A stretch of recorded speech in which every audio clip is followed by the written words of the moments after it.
Hello, in front of me I've got 70MAI dashcam. In this video I'll show you how to connect Rearview camera.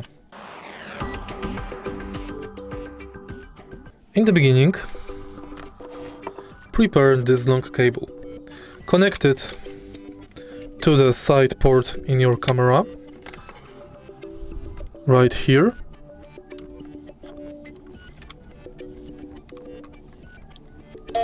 Once it's connected,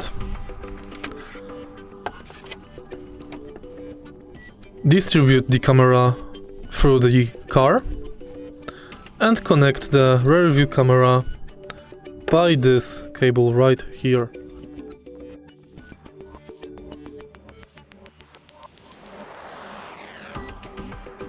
And it's done.